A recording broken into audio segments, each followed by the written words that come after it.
Morning, Mark Hilliard from the Indiana County Chamber of Commerce joins us this morning. Mark, good morning. Good morning. Conversation brought to you by Marcus & Mack, a law firm representing injured people. Well, Mark, the Chamber of Commerce continues to battle its way through the odd, strange year of 2020, just like everybody else. What's the latest from your angle? Well, battle is a good word. We're trying to navigate through this as best we can, and there are a lot of resources that are available for businesses that we're trying to guide them towards, whether it's any number of these grant opportunities. And that second window had just opened up last Monday for the Small Business Assistance Grant. Mm-hmm. So, there's opportunities there for business who need financial help. And if you're one of those businesses, we encourage you to call us, and we'll try to guide you in the right direction in terms of, what is the best fit for you, where you can get the most help. So, there is that. And obviously, a lot of things that we're doing are kind of on hold at this point in time. But we are moving forward with some things coming up in the next couple months, including the Eggs and Issues event, which is with some of our state legislators. And, those legislators representing Indiana County, we're going to be outdoors under the tent at the Indiana Country Club. And, we encourage you to stop by, have breakfast. It's a plated breakfast. All the safety precautions are being taken care of, and, be able to ask questions of the state legislators. Mm-hmm. It's not, there's a few things going on in Harrisburg right now, if you haven't noticed. So, and it's impacting everybody. So I think there's probably a lot of folks that have questions. Yeah.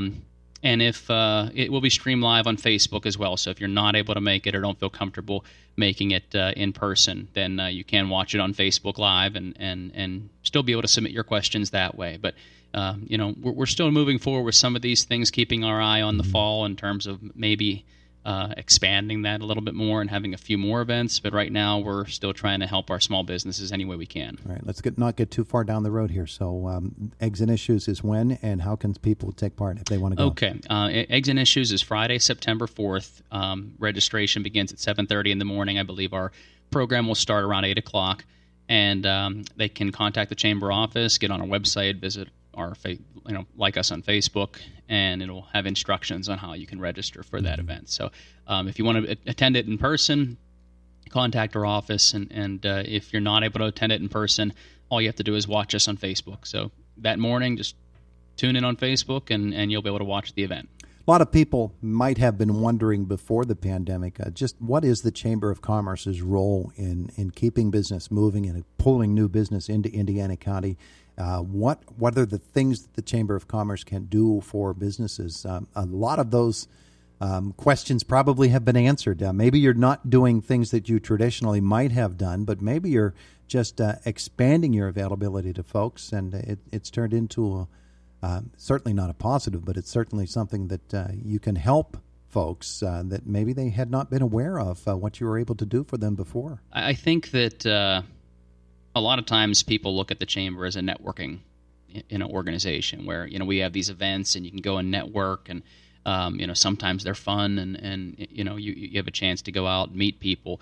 And there's part of that, but unfortunately this year that part has been on hold, but it's allowed us to kind of open up some eyes, I think, on the other aspects that we do, which is there's a whole lot more than simply events. We try to be a leading resource for our small businesses in any way. And in the cases right now, it's providing information, trying to educate them, guide them in the right directions. In a lot of ways, we're working on new webinars and creating some opportunities for our businesses to be able to grow and be stronger. We want businesses to be better prepared. Not necessarily, we're not going to think that another shutdown is going to happen, but we want them to be better prepared for, what the future might hold. And business is going to be a little bit different. So maybe there are things that we can do that we're trying to put webinars together for to educate businesses and get them better prepared, kind of do little think tank sessions to see what some of the options are, whether it's online marketing or digital sales, things like that might be able to expand their business in ways that they wouldn't have thought of a year ago.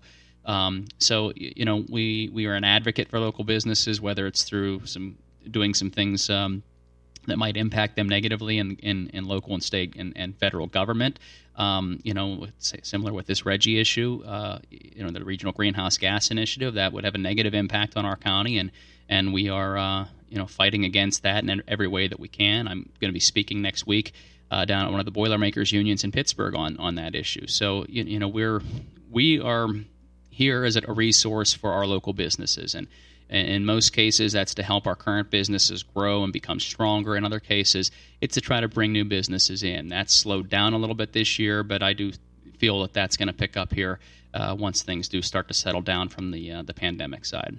Dealing with federal and with state programs, particularly in this case with loan and grant programs, can sometimes be very, very difficult. Most business folks are concerned with running their business, and so they need someone who's going to advocate for them and maybe hack through the weeds a little bit to find out, well, okay, what's the clear path? That would, I assume, be one of the great roles of the chamber, too. Yes, and I think that has really come to the forefront here in the past few months. There has been so much information that has been out there, and I've seen to no detriment no knock on them, but other organizations kind of sending out anything and everything to businesses throughout the community, and we're trying to piece through a lot of that and find what's the most pertinent and simplify it as best we can, because in some cases it's an education for me. Trying to read through all this and understand it, and for the average business owner who is simply, primarily concerned with their business, they're not familiar with any of this stuff, even less than we are in our office.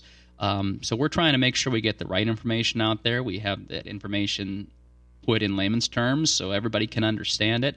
And in a lot of cases, we still aren't the final stop. So if business calls us and they have questions that we're just unable to answer because it's out of our expertise even, we do have resources that we're able to pass them along to be able to get them the right answer. So if we're not the last stop, we'll be the next to the last stop. But usually we want to be the first stop for businesses because we can at least get them where they need to go. Years ago, I taught a course at IUP in broadcast law. And I actually got the call to teach it on the night before classes started. And so I spent my nights reacquainting myself. First, I said to them, do you realize what I got in that class when I was in school?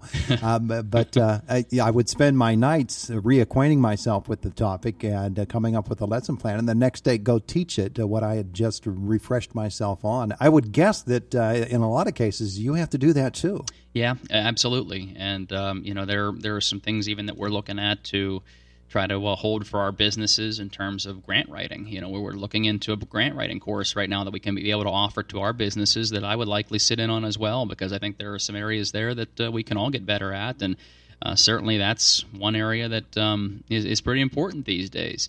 So I think there's a lot of things that you kind of learn as you go, and you've done a lot. I've done a lot more research and studying and reading about some of these things that I wouldn't have quite expected months ago. But it's paid off. I think that in a lot of ways it's eye-opening, and it's information that can be beneficial to anybody, but who's interested in business. But certainly from my seat, it was important. But it's not as simple as just cutting and pasting and clicking on a couple of things online.